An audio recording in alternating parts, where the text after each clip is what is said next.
Hello everyone, कैसे हैं आप सब। Welcome back to my channel. I hope आप सब अच्छे होंगे और आपका सीटेट का ये एग्ज़ाम भी अच्छा हुआ होगा। यहाँ पर हम पेपर 2 के लिए लैंग्वेज के क्वेश्चंस के आंसर चेक करने वाले हैं। यहाँ पर हम मैच करेंगे पेपर 2 की हिंदी की आंसर की। चलिए देखते हैं, हम दोनों गद्यांश यहाँ पर सोल्व कर लेते हैं। देखेंगे क्वेश्चन नंबर 1 में क्या दिया है। यहाँ पर दिया है गद्यांश के आधार पर कहा जा सकता है। तो गद्यांश के आधार पर क्या कहा जा सकता है। यहाँ पर जो राइट आंसर है वो क्या हो जाएगा। यहाँ पर राइट आंसर ऑप्शन नंबर 3 हो जाएगा। परिवर्तन मानव जीवन का सत्य है। ये आंसर जो है पैराग्राफ के अकॉर्डिंग राइट हो जाएगा। अगर आपने ये आंसर लगाया है तो आपका आंसर करेक्ट है। देखते हैं क्वेश्चन नंबर 2। क्वेश्चन नंबर 2 में दिया है विशेषण और विशेष्य का उदाहरण नहीं है। तो क्या उदाहरण नहीं है। यहाँ पर राइट आंसर हो जाएगा ऑप्शन नंबर 4, मानव और अस्तित्व। ये दोनों संज्ञा और सर्वनाम वाली बात यहाँ पर हो जा रही है। तो यहाँ पर ऑप्शन नंबर जो 4 है ये करेक्ट नहीं है, मानव और अस्तित्व। चलिए देख लेंगे question number next. Question number next में दिया है अध्यात्म शब्द में इक प्रत्यय लगाने पर कौन सा शब्द बनेगा। तो ये आंसर आपके पैराग्राफ के अकॉर्डिंग राइट है, क्योंकि ये आंसर जो है आपके पैराग्राफ में भी दिया हुआ है। एक बार पैराग्राफ को देख लेंगे। ये यहाँ पर दे रखा है आध्यात्मिक, तो इसी तरह से आध्यात्मिक लिखा जाएगा। इसके अकॉर्डिंग जो ऑप्शन नंबर यहाँ पर 4 है ये करेक्ट है। आगे इसमें दिया है उन्नति प्राप्त करने के लिए आवश्यक है कि मनुष्य अपने लक्ष्य की ओर चलता रहे, अपने लक्ष्य से ध्यान ना भटकाए। तो ये पॉइंट जिसने लगाया है वो करेक्ट हो जाएगा। आगे ऑप्शन में ये दे भी रखा है संघर्षरत रहे, तो ये पॉइंट यहाँ पर करेक्ट है, पर विरोध की बात यहाँ पर नहीं है, ये रोंग हो जाएगा। खूबियों को पहचाने या कमियों को जाने, इन सबसे फर्क नहीं पड़ता, केवल जो है अपने लक्ष्य की तरफ बढ़ते रहना चाहिए। तो ये पॉइंट ज़्यादा करेक्ट है, ये करेक्ट हो जाएगा। यहाँ पर क्वेश्चन नंबर 95 में दिया है प्रगति प्राप्त करने का व्यवस्थित तरीका किसके पास नहीं था। तो आप ये नहीं कह सकते हैं कि सभी अव्यवस्थित आदि मानवों के पास।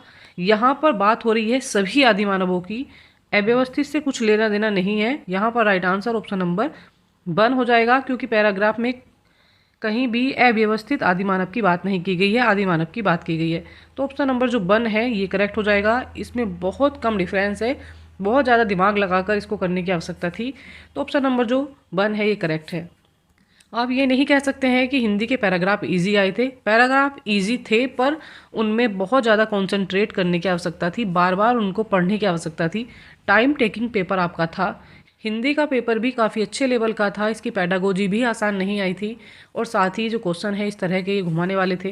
क्वेश्चन नंबर 96 में दिया है मानव के 3 पक्ष कौन से हैं। तो कौन से हैं, ये पैराग्राफ के अकॉर्डिंग जो है ऑप्शन नंबर 1 यहाँ पर करेक्ट हो जाएगा। भौतिक, मानसिक और आध्यात्मिक, ये 3 पक्ष जो हैं मानव के इस पैराग्राफ में बताए गए हैं।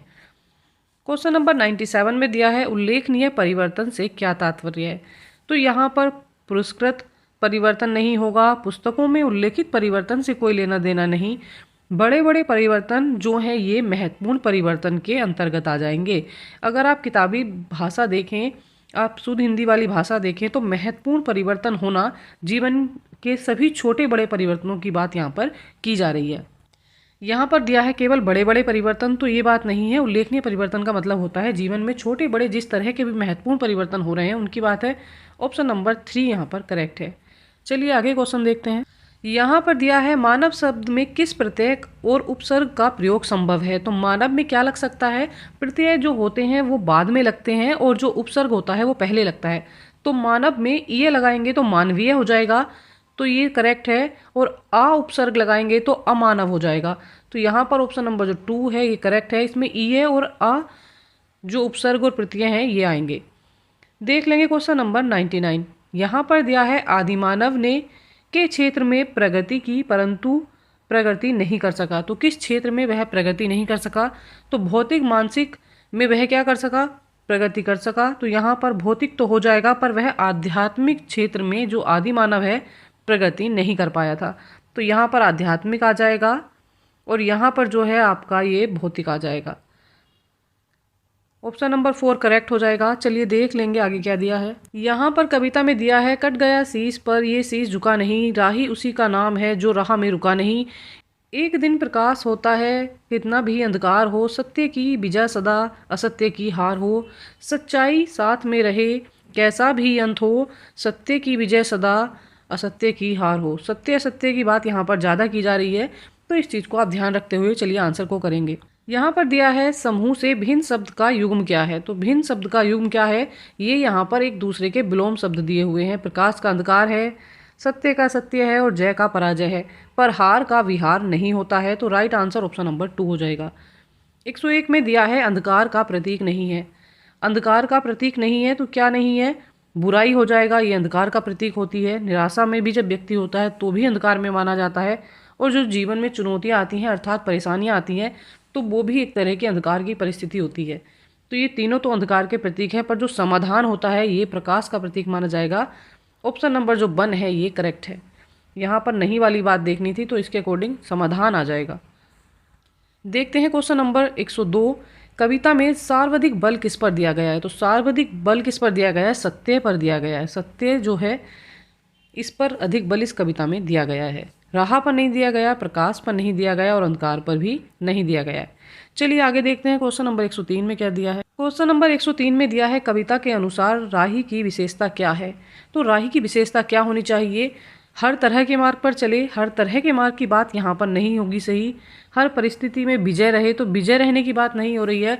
जीवन में कभी कभी व्यक्तियों को हार का सामना भी करना पड़ता है, तो यहाँ पर ये पॉइंट तो इसीलिए गलत हो जाएगा। हर तरह से काम निकालना, तो ये नहीं होना चाहिए। राइट आंसर जो हो जाएगा, हर परिस्थिति में व्यक्ति जो है कार्यरत रहे। समस्या आए, अच्छा समय आए, कठिनाई आए, उस परिस्थिति में व्यक्ति को कार्यरत रहना चाहिए। इस तरह की बात कविता में की जा रही है। ऑप्शन नंबर 1 जो है ये करेक्ट हो जाएगा। अब क्वेश्चन नंबर 104 देख लेते हैं। यहाँ पर दिया है कविता का मुख्य स्वर क्या है। ये जो क्वेश्चन है ये आपका डाउट में रहने वाला है, क्योंकि यहाँ पर कहीं भी पैराग्राफ में देशभक्ति से रिलेटेड कोई बात नहीं की गई है। यहाँ पर सत्य असत्य की बात की गई है, पर इससे लेना देना नहीं कि ये देशभक्ति के लिए कहा जा रहा है या सामान्य स्थितियों के लिए कहा जा रहा है। तो तमस अंधकार भी आप नहीं कह सकते हैं, श्रृंगार भी नहीं कह सकते हैं। ये 2 पॉइंट तो यहाँ पर एकदम से रोंग ही हो जाएंगे। अब यहाँ पर डाउट जो होगा देशभक्ति और ओज में हो जाएगा, क्योंकि ओज है प्रकाश और इस कविता का मुख्य स्वर है सत्य, और सत्य जो होता है हमेशा प्रकाश की ओर ले जाता है। प्रकाश का जो मार्ग है वो सत्य के द्वारा ही होता है। सत्य से आदमी जो है प्रकाश को प्राप्त कर सकता है, ओज को प्राप्त कर सकता है। तो यहाँ पर ये देशभक्ति भी शायद नहीं होगा। मेरे अकॉर्डिंग जो आंसर है वो 3rd हो जाएगा। बाकी फाइनल आंसर की में क्या आता है, तो इसलिए इसको आप डाउट में छोड़ेंगे। चलिए आगे देख लेंगे। क्वेश्चन नंबर 105 में दिया है कविता के अनुसार किसी भी स्थिति में, तो किसी भी स्थिति में मनुष्य को क्या होना चाहिए, अपना स्वाभिमान नहीं छोड़ना चाहिए, स्वाभिमान बने रहना चाहिए। सिर कटने वाली बात रोंग हो जाएगी। दुखी नहीं होना चाहिए, अंधकार नहीं होना चाहिए, तो ये कहना गलत है। जब दुख आता है तो आदमी दुखी भी होता है, अंधकार होता है तो जीवन में निराशा भी आती है व्यक्ति के, पर स्वाभिमान अपना नहीं छोड़ना चाहिए। ऑप्शन नंबर जो 4 है ये करेक्ट हो जाएगा। तो ये थी हमारे हिंदी के जो पैराग्राफ आए थे उनका सटीक आंसर विश्लेषण। आई होप क्लास आपके लिए हेल्पफुल रहने वाली है। अच्छी तैयारी के लिए साथ में बने रहिएगा। चैनल को लाइक शेयर एंड सब्सक्राइब कीजिएगा।